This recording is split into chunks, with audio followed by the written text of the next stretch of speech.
I know we have some time left, so I did want to open it up as an opportunity for questions about the ambassador's presentation, or to Nelson as well, on any issues you guys may have regarding U.S.-Colombian relations. But before I do get to that, I did want to say that in honor of Colombian Independence Day, I needed to buy a new suit.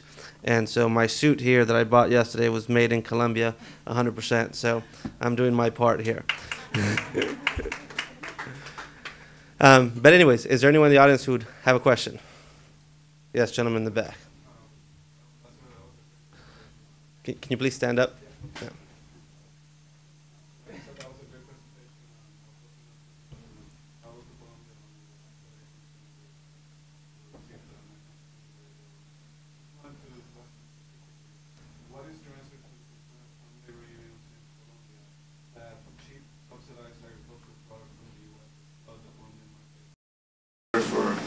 Colombian agriculture industry and farmers to export or to produce their products in a less competitive environment according to them. What is your perspective on that point? No, this is a problem that maybe other countries have been faced, but we don't, because our agriculture is so totally different. So basically what we produce, which are bananas or coffee or cocoa or rubber. There was a group of congressmen who went down this weekend and we went to see a palm oil plantation. These are things that grow in Colombia, which don't grow in the States, and we don't grow wheat and corn and soy in the way that we need it. Of course we do grow a little bit, but we know we're not competitive, and we know that, and we have been buying, we're big buyers of these products already in the U.S. So what this would do is lower the tariff for these products, because since they're based on a price band that is related to the WTO, sometimes on these agricultural products, you're paying between 35 and 110% tariff, depending on the price because of the band. What this would do is allow you to sell more, and for our consumers, it would mean we have better prices. So this is why I don't think that agriculture is going to be a real issue. There's some, as in all trade agreements, there were some areas in Colombia that were worried. Rice, for example. But now with the rice prices, the rice people are worried right now. It's changed a bit. But in rice, for example, we don't think we are really very competitive. So what we have started doing is working with these areas to see if they want to either improve their productivity, because of the level that they're producing right now they're competitive because the price is so high. But when things settle down, maybe they need to improve the productivity, or they want to change to another product. We already have programs in place to work with them. And there was concern about chicken, because you don't eat in the States, you don't like the legs, and you don't like it, you just like apparently you just like the breast of the chicken. I like dark meat. So I don't understand that, but anyway, no. So this meant that you have to like a double price for chicken, and so what did we do? That is going to be taking, I think it's 15 years to taper out completely that tariff. And in the meantime, either we produce good chicken or we get out of the chicken business. But otherwise, it's very, very helpful. And as I said, since we're complementary, we think that this will work out very, very well. And we don't foresee the kind of disruptions that you might have in other places. But let it be said, I think the problem with trade is we also have to realize trade just doesn't happen. You have to also help it so that it works out and you don't run into these kind of sectors that are left out or very hurt. And in Colombia, for example, we know we have to invest in roads, we have to invest in our ports, we have to invest in technology to make sure that when the trade does start, when we get this trade agreement going, it will be able to flow, we'll be able to take advantage of it. And so we have started now with some programs that are clearly directed at making sure that the roads will reach out to the different places so that different regions will have access to the market. And then we want to make sure that we're getting it out in the right hands with good investment in ports. So I think trade agreements have to have, in the different countries, the possibility of having other policies that make sure that they work in the best way. Question right there. Hi. Can you please stand and identify yourself, sure. please? Thank you. My name is Jay Heflin. I'm with Congress now. The way the FTA was presented to Congress, the way President Bush presented it to Congress, even though it was a slim chance of passing before with all the resistance to it, the way it was presented, did that hurt its chances in Congress? I hope it still has chances in Congress. I think that we're still hopeful that in this year we will be able to see the free trade pass. What we have been trying to do as a Colombian embassy is to make sure that congressmen and their staff, we're helping them evaluate the situation, have the best information on Colombia, on what this free trade agreement means for both of our countries, and I hope that this will allow them to make an informed decision. And we're still hopeful. We'll be working until the last day to see if it's possible that this trade agreement gets passed. So it wasn't hurt the way it was brought up to Congress? It didn't hurt its chances at all, do you think? I think it's been delayed, and I think we have to see that the decision is made to move it ahead. But we will continue to work in trying to convince Congressmen that this is something that is important and that it makes a difference if it's now or in a couple of years. Colombia is moving and improving tremendously right now. And because we're moving, to have a free trade agreement would really give us a boost. And it would be a boost for you also because there's a lot of opportunity. You've seen how our economy has taken off. You've seen how direct investment is improving, and this would just make it easier for American investment also. So to do it right now is a boost to a country that is moving in a very positive direction, and I think has a very stabilizing effect on a region where there are different models that are being looked at in ways of handling government, of looking at one's economy. And I just think that if we look at the implications, we see the results, they're beneficial, and they should be able to help Congress decide to move this ahead. Mr. Cunningham, would you like to respond? Was the FTA hurt by the way it was presented to Congress? I think that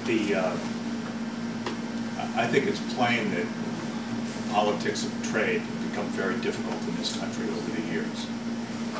And Colombia finds itself in the position of being an innocent bystander in a deep domestic debate about trade. I think that the administration made an important step last year in May when it reached out to the Democrats and agreed to include labor and the environment in agreements. I think that the Democrats on the Hill also reached out to the administration. I credit both sides for doing that. I'm just sad that that reaching out didn't happen in May of 2001 instead of May of 2007. I think it would have been a lot more progress. I think today the politics are such that it's difficult for trade agreements to move forward. There are many of us who are hopeful that Colombia will have a chance to get through this year, but it may well fall to the next president. It certainly will fall to the next president to do the remedial work on our politics and trade that needs to be done. I think whether it's President Obama or President McCain, if we're going to get back to a place where we can move forward with trade liberalization in a responsible and fair way, there's going to be a lot of spade work that will have to be done with Congress. Yeah, Maria Canella from News Services. I have a follow-up to the trade question. Congressman McCreary circulated... Again, I'm going to ask if you can just please stand. I'm sorry? If you can please stand. Oh. Thanks. Okay, sorry. Just a follow-up on the trade question. Congressman McCreary circulated a dear colleague letter basically saying that if the FTA doesn't happen before the 110th session is done, it's going to be dead. And so my question is, do you have a plan B if it does not get approved in this session? And also, I did have a chance to go to Colombia, and I interviewed people who normally do not get that kind of coverage. Small-scale farmers are really concerned about the impact the FDA will have on them. You know, they're concerned about not being able to compete with large corporations in the export section or sector. And also, a lot of them are giving up illicit crops, but they feel they're not getting enough help from the government to move away from those crops and market legal crops. So I was wondering if you could follow up on that as well. Well, let's start with the second one, which has to do with crop substitution. We are finding that it is much, well, as we're addressing the issue of drugs, we are finding that it is important to have a policy which has two parts to it. One, the spraying has been important because there are certain areas in the country where either we can't get there or it's still too violent, and if we put people on the ground, they're going to be killed. And we need to continue sending a message that drug production in Colombia is not acceptable. So what it has to do there is it's a deterrent, and it's saying this is not acceptable. But we are finding that where we can, because we have greater security now, if we can put people on the ground to do manual eradication, this is very effective because it allows us to be there and immediately start with drug substitution programs. And this is the new emphasis that we have. We have been doing these kind of programs with the U.S. and with Colombia, but they have been more isolated, and we think that it needs to be seen as an integral part and immediate. So, for example, what we went to see of the palm oil, what's interesting there, this is a plantation which is about an hour away from Cartagena, very close to an area that still has guerrilla, where our previous foreign minister had been kidnapped, which is Los Montes de Maria, and we went to Maria la Baja. These are 500 families that have brought in their land, and they're part of a bigger of this cooperative, and this cooperative now has a plant that can get the oil out, etc. We need to work, and these are the kind of projects we're trying to see how we can work much more with cooperatives and helping smaller farmers come together. For example, for the ethanol, we're working on ethanol plants also with small producers of cane. It doesn't have to be the huge mills. This is also working. So clearly, we need to focus very much on making sure that those who give up the drugs do have an alternative, and that has to continue being a priority, and I think we have to be better at it than we have been. The other question was about whether it's dead.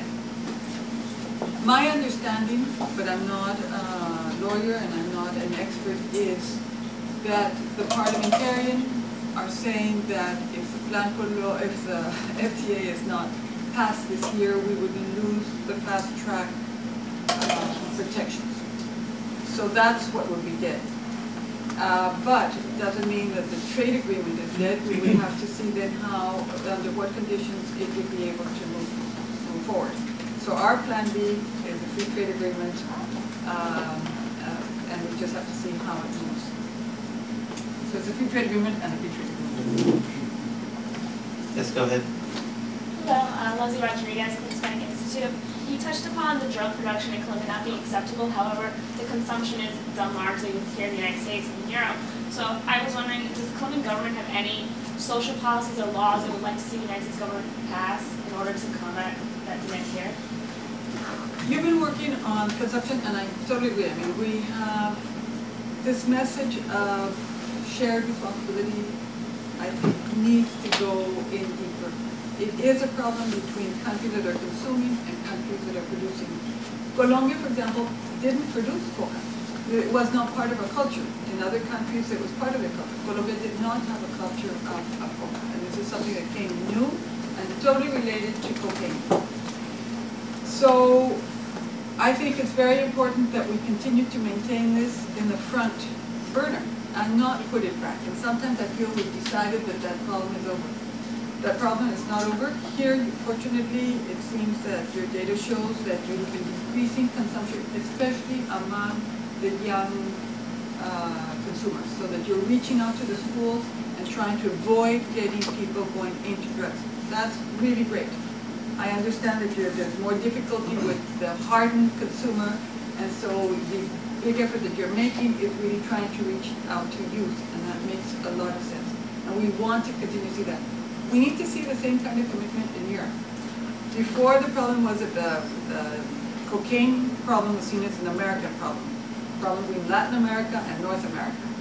But with globalization, drugs have become globalized. So we're finding heroin, which was a European-Asian problem, becoming an American-Asian-European problem, and the cocaine, once again, we're finding exactly the same thing. We're finding, for example, that we have clamped down and have become much more effective between the U.S., Colombia, and Mexico and other countries in the Caribbean. The drugs are going out through the Pacific, and the drugs are going out through Venezuela, Guyana. They're going to Africa. It worries me very much what can happen in Africa, because drugs, Yvonne says, they're in transit. There's no such thing as transit, because drugs always leave a terrible legacy of corruption and of violence. Drugs know no limit. Those drug traffickers know no limit, and they have such incredible amounts of money that they will not stop anywhere. And drugs are going in then to Spain and Portugal and Great Britain, etc. So we need to keep this on the front burner. We need to keep on working together. And so right now we have a program which is trying to raise awareness of this shared responsibility in Europe, and we're hoping to bring that information and work on it here. Although we have felt that in the States, that Colombia was that product of the shared responsibility. We feel that here, this is much more, we've been working on it more, but in other parts we need to keep on working, and we need to continue to be aware that we both have a responsibility and we each need to do our part. Any other questions? Yes, we have one.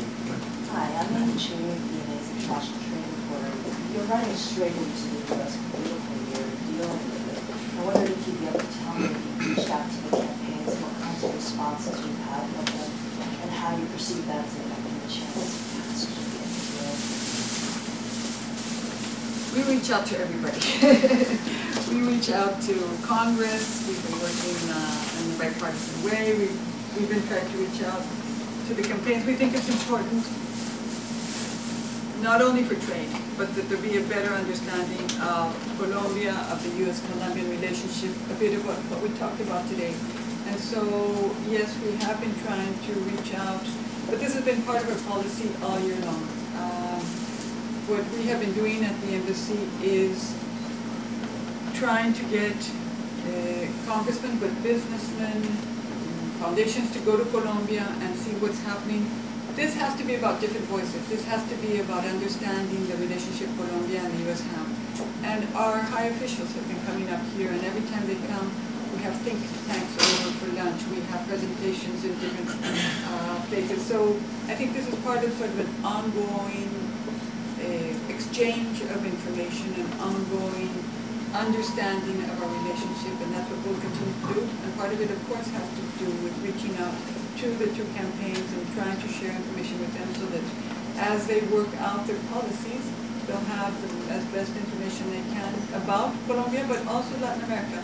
The GRULA, which is a group of Latin American ambassadors, has also been reaching out as a group. We're interested in talking about policy with Latin America with both campaigns. And so we've been doing that as a group. When we go to the convention now, and we'll be going to both conventions as a group. We hope to hold conversations as a group with the different campaigns. So this is part of what I do every day, and I think it's part of getting to know each other and understanding each other. All right, well, thank you guys very much for coming. As the ambassador just mentioned, in August there will be the Democratic National Convention going on in Denver, and the Congress is also in recess, so we will not be hosting a panel in DC during the month of August, but we will resume the initiative beginning in September. So we hope that you guys continue to join us and participate in the events. And again, if you have any questions, feel free to contact us at NDN. The main office number is 202-544-9200. Our information is in the packet, and I also have business cards if any of you guys need some. Thank you again, and enjoy the rest of your day.